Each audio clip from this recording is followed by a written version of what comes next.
I've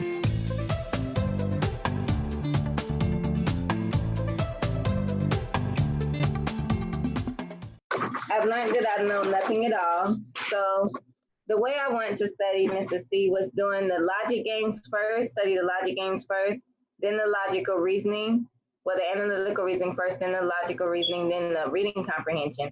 Because the logic reasoning seems the hardest part to me. The logic game seems to be the easiest, and the reading comprehension, as long as I can comprehend, that shouldn't take too long. Sure. And that's actually something along the lines of what I suggest in my study plans.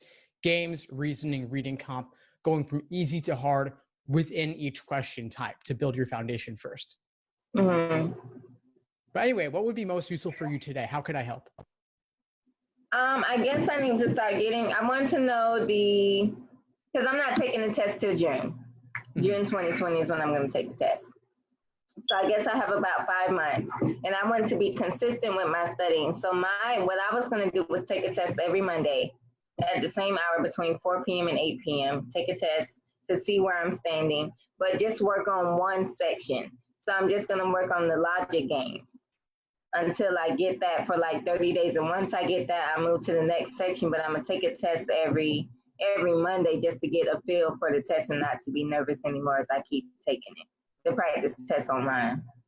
Yeah, that sounds perfectly reasonable to me. My only additional suggestion would be that while you're focusing on one section type, like games, for example, you still also do a little bit of logical reasoning and reading comprehension just to stay fresh on those, and also to change it up every now and then, because 30 days on one section, you might get tired of it after a little while, but you don't want to drop your studying altogether. Just switch what you're doing so that you're still making progress in some area. Okay. And also make sure that you're thoroughly reviewing everything you get wrong and everything you have difficulty with. Because one exam a week, that could give you a lot of material to review.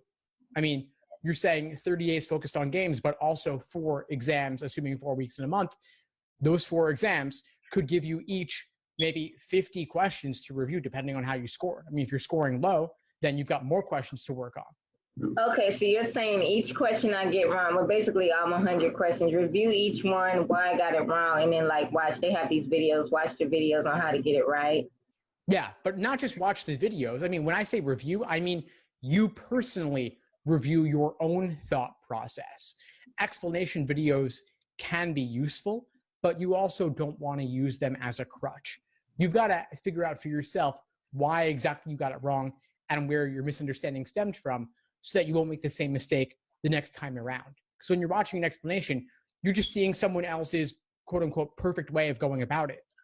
But there's more than one way to solve these questions, and you've got to figure out your own internal thought process. Okay. And I'm going to start watching your YouTube videos. Awesome. Great. That's why I'm putting them out there.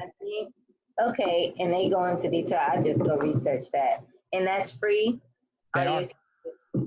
Yeah, so the YouTube videos are free. The podcasts are free. There's the Facebook group, the Instagram. I'm posting lots of videos and other instruction material through all of those channels. Okay. Well, thank you. And I guess if you have any advice for me for studying up until the June test, I'll take it. But most of your videos go into detail on what we should and shouldn't do. Yeah, they do. But my general advice for you would be, over this long period of time, 5-6 months, don't try to cram it. Don't try to do too much, because you run the risk of burnout. I get the sense that you're very committed. You're doing 1 exam a week plus lots of focused studying. It's important to take breaks every now and then.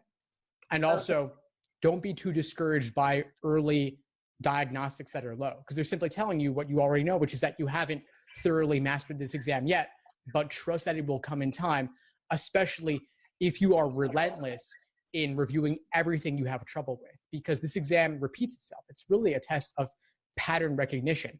And so if you don't thoroughly understand why you made a mistake, then you will inevitably make that same mistake again on a future exam question that's simply a different iteration of what you had trouble with previously. So don't just forge ahead. Stick with what you're having trouble with till you get it. Understood. I'm going to do that. So review the exam, go through the mistakes, and then go from there consistently. Yeah. Yes, sir. Exactly. Okay. What other questions do you have for me? Anything else? No. Are you like a LSAT tutor? Or you just like over all these programs? So I offer a variety of programs. I do a bit of one-on-one coaching, but I also have LSAT courses that include live online classes and Q&As, as well as group coaching sessions. With that. And Yes. That's for a price, right? That's a premium service. There's a charge for that. I've got different tiers depending on what you're looking for. There's group coaching, there's live online master classes, there's Q&As, there's on-demand video lessons as well. So I try to offer something in a variety of price points with different offerings for each level. All right, Steve, I'm going to sign up then. And awesome, fantastic. I'm going to go to the YouTube, I'm going to look for your site, and I'm going to sign up for the class. Great, awesome. Well, I'm really excited to have you in the course.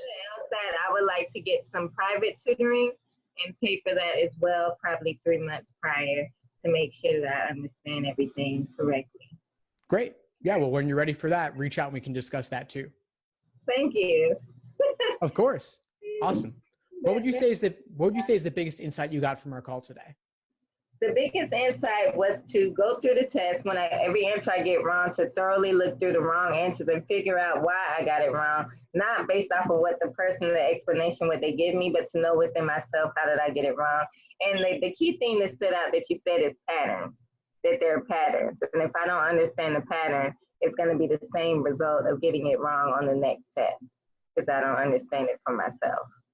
Yeah, exactly. Well, I'm really glad we connected. Please keep in touch, and I'm looking forward to having you in the course. Thank you. All right. Well, you have a wonderful time, and I appreciate all that you do for us. Of course. Thanks for joining. I'll talk soon. Thank you. Bye. Bye. Thanks for tuning into the show. Please subscribe if you haven't done so already to be notified of new episodes as I release them.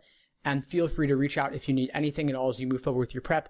I'm happy to help however I can. In the meantime, I wish you all the best and take care.